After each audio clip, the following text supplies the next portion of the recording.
ये बर्बाद करने वाले, देश का विनाश करने वाली जो पार्टी है भाजपा, उसके खिलाफ पूरा आज इंडिया जो है एकताबद्ध है। जो देश को बचाने वाले लोग हैं, जो इंडिया के नाम से आज पूरे संगठित हैं, पूरा इंडिया के लोग, वो पूरे तौर पे भाजपा के खिलाफ लड़ रहे हैं कि देश को बचाया जाए। इस तरह से मोदी जो है समय समय पर जनता के तमाम आंदोलनों से उनको पीछे हटना पड़ रहा है। नमस्कार, आप लाइव सिटीज़ देख रहे हैं और आपके साथ मैं हूं वसीम खान।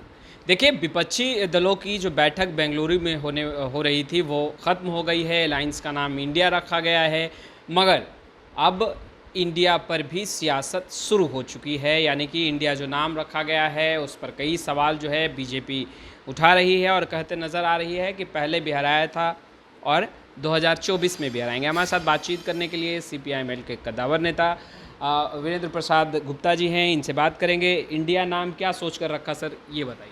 बहुत बहुत शुक्रिया वसीम साहब। एक तो पूरे भारत पर बीजेपी ने हमला किया है, पूरे इंडिया पर, भारत के मजदूरों पर, भारत के किसानों पर, आदिवासियों पर, अल्पसंख्यकों पर, जो क्रिश्चियन कम्युनिटी है, मुस्लिम कम्युनिटी है, सब पर इन्होंने लगातार हमला किया है। इसके साथ साथ जो देश की आज़ादी के लड़ाई के क्रम में हजारों हजार शहीदों के खून से देश की आज़ादी प्राप्त हुई और उससे जो संविधान बना, तो उस संविधान ने देश की जनता को जो मौलिक अधिकार दिए, उन तमाम चीज़ों पर ये लगातार हमला कर रहे हैं, पूरे देश को तहस नहस और बर्बाद कर रहे हैं। तो ये बर्बाद करने वाले, देश का विनाश करने वाली जो पार्टी है भाजपा, उसके खिलाफ पूरा आज इंडिया जो है एकताबद्ध है और तमाम लोकतांत्रिक ताकतें जो संविधान में विश्वास रखती हैं, जो देश से प्रेम करती हैं, जो तमाम यहाँ के परंपरा रस्म रिवाज से लेकर के और जो भी जनतांत्रिक कानून है, अंबेडकर द्वारा रचित संविधान है, इन तमाम चीज़ों को जो मानने वाले लोग हैं, देश की जनता के साथ प्यार करने वाले लोग हैं, सब एकताबद्ध हैं। पूरा इंडिया इसी का नाम है। कह रही है कि PM मोदी के डर से अब आप लोग इंडिया भी कहने लगे। पहले तो आप लोग अपने आप को हिंदू भी नहीं बताते थे कि आप लोग हिंदू पुत्र हैं। पहली बात तो ये है कि ये भारत जलाओ जो पार्टी है बीजेपी, जो पूरे भारत को जला रही है।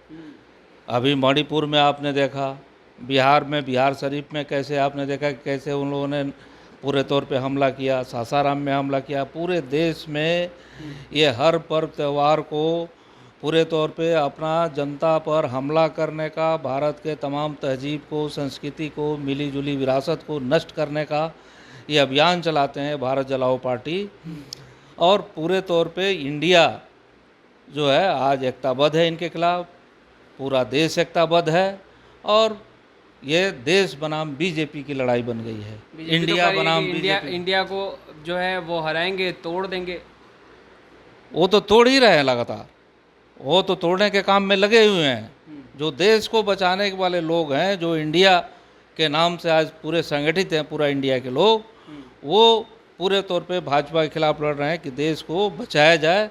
ये देश के संविधान को तोड़ रहे हैं, ये देश के लोगों के रोजी रोटी के अधिकार हैं उसको तोड़ रहे हैं, ये देश के आदिवासियों पर हमला करके उनको एक अलगाव में डाल रहे हैं, ये देश के मुस्लिम लोगों पर हमला करके तरह तरह के कानून परपंच रच करके, कभी CAA NRC के नाम से, कभी आपको क्या पहनना चाहिए क्या नहीं पहनना चाहिए, कभी क्या खाना है क्या नहीं खाना है, और आज वो UCC कोड के नाम पर पूरे तौर पर देश में जो नफ़रत का माहौल बना रहे हैं और पूरे देश को तोड़ने का काम कर रहे हैं। ये पूरे देश की जनता देख रही है, तो इसके खिलाफ पूरा देश एकताबद्ध है, पूरा इंडिया एकताबद्ध है और ये इंडिया जो है उनका पूरा जो है ये आतंक का जो राज है, फांसीवादी राज है, वो ख़त्म करेगा। पर अमरेंद्र प्रताप सिंह जो कि बीजेपी के विधायक हैं, पूर्व में मंत्री भी रहे हैं, उन्होंने कहा कि इंडिया को हराकर भारत किया और एक बार पुनः स्थिति जो है वो पहले की तरह ही उत्पन्न हुई है। एक बार पुनः इंडिया को हराएंगे और भारत का जयकारा होगा। पहली बात है कि इंडिया और पूरा ये देश और पूरा भारत एक ही है और पूरे देश की जनता, तो ये पूरे तौर पे ये भारत जलाओ पार्टी के नाम पर ये मशहूर हैं। ये पूरे देश का नाश नहीं करें, विनाश नहीं करें, इसके लिए पूरे देश के लोग एकताबद्ध हैं और आज इंडिया पूरा एकताबद्ध है। PM मोदी से डर कर इंडिया नहीं ना बोल रहे आप लोग? पीएम मोदी जो हैं जो पूरे देश को बेचने वाले हैं। चाय बेचते बेचते देश को वो बेच दिए। कभी लाल किला बेचने की बात आती है, कभी ताजमहल बेचने की बात आती है, कभी रेलवे स्टेशनों को बेचने की बात आती है, कभी खदानों को बेचने की बात आती है, कभी देश के बैंकों को बेचने की बात आ रही है। तो ये तो पूरे देश को बेच रहे हैं।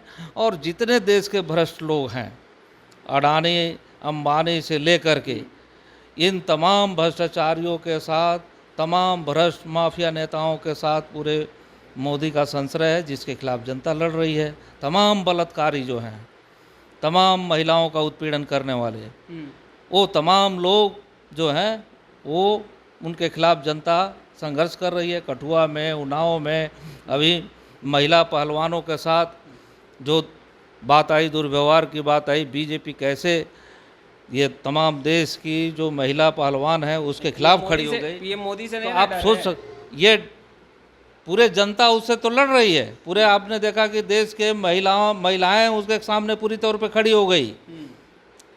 पूरा देश के किसान उनके खिलाफ लड़े और मोदी को पूरे तौर पे अपना फैसला किसान के खिलाफ में जो बनाए थे, किसानों के खिलाफ 3 काला कानून, उससे वापस हटना पड़ा उनको। इस तरह से मोदी जो है समय समय पर जनता के तमाम आंदोलनों से उनको पीछे हटना पड़ रहा है और पूरे देश की जनता एकताबद्ध होकर लड़ रही है। मोदी तो पूरे देश को अपना भय, आतंक के माध्यम से जो चलाना चाहते हैं वो अब ज़माना चला गया और उनका फांसीवादी जो राज है उसका अब अंत होगा। तो आपने सुना इंडिया नाम क्यों रखा गया है। तमाम विपक्षी दल एकजुट है, देश की जनता एकजुट है और यही कारण है कि इंडिया नाम अलायंस का विपक्षी दलों ने रखा है। खैर, बिहार की सियासी गलियारों में चर्चाएं खूब हो रही हैं और बयानबाजियों का दौर भी तेज हो चुका है। पल पल की तमाम अपडेट हम आप तक पहुंचा रहे हैं। आपका बहुत बहुत शुक्रिया।